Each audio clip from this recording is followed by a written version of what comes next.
Hello friends, welcome to Pearl City Blossoms. இன்றைக்கி வந்து சிம்பிளாக நம்ம சீக்கிரம் சட்டுன்னு ஒரு 10 நிமிஷத்துக்குள்ளே செய்கிற மாதிரியான பாயாசம் ரெசிபி பார்க்கலாம் வாங்க. நம்ம வீட்டுக்கு திடீர்னு கெஸ்ட்டு வந்தால் இந்த பாயாசம் நம்ம ரெடி பண்ணிக்கிறலாம். ஒரு பேன் எடுத்து வச்சுட்டு அதில் வந்து நான் 2 ஸ்பூன் நெய் சேர்த்துக்கிட்டேன். நெய் வந்து நல்லா மெல்ட் ஆன உடனேயும் அதில் வந்து நான் ஒரு அரை கப்புக்கு வந்து கடலை மாவை சேர்த்துட்டு நல்லா ஃப்ரை பண்ணிக்கிட்டேன். நல்லா வாசம் வர்ற வரைக்கும் ஃப்ரை பண்ணிக்கிட்டு அடுப்பை சிம்மில் வச்சுக்கிட்டேன். உங்கள் கடலை மாவு வளர்ந்த அதே இதுலேயே நான் 3 கப்பு தண்ணி சேர்த்துக்கிட்டேன்.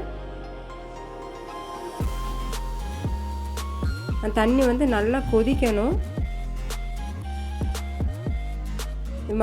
கொதித்த தண்ணி வந்து இதில் வந்து சேர்த்துக்கிட்டேன். நான் அதை வீடியோ எடுக்காமல் விட்டுட்டேன். சேர்த்துட்டு நல்லா மிக்ஸ் பண்ணிக்கிட்டே இருக்கணும். நல்லா கட்டி இல்லாமல் அடுப்பை சிம்மில் வச்சு நல்லா மிக்ஸ் பண்ணிக்கிட்டே இருக்கணும்.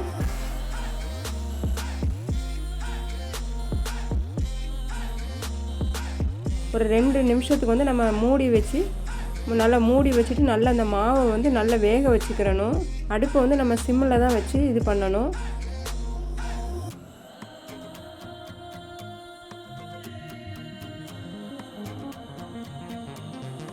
கைவிடாமல் நம்ம கிண்டிக்கிட்டே இருக்கும்போது வந்து ரொம்ப கட்டி பிடிக்காமல் இருக்கும் நமக்கு. அப்படின்னா நீங்கள் ஒரு விஸ்கை வச்சு கூட நல்லா கிண்டிக்கிறலாம். கட்டி இல்லாமல் நல்லா கிண்டிக்கிறலாம். அந்த குட்டி குட்டி பால் மாதிரி உருண்டை வந்துட்டுருக்கும். அதிலே நல்லா நம்ம உடச்சி விட்டோமா நல்லா கிண்டிட்டு நல்லா மூடி வச்சுக்கிறணும். நம்ம ஒரு 2 நிமிஷம் நல்லா அந்த மாவு நல்லா கொதித்து வெந்துடும்.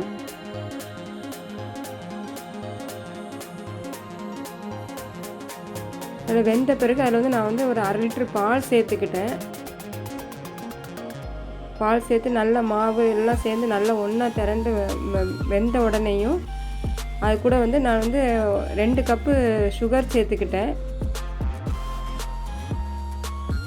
அதன் கூடவே ஏலக்காய் பொடி சேர்த்துட்டேன்.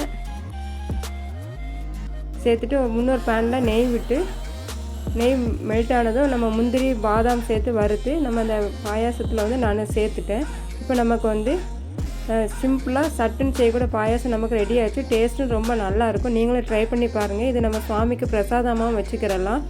இந்த ரெசிபி பிடிச்சிருந்தால் என்னோடய சேனல் சப்ஸ்கிரைப் பண்ணிக்கோங்க. கமெண்ட் பண்ணுங்கள். தேங்க்யூ.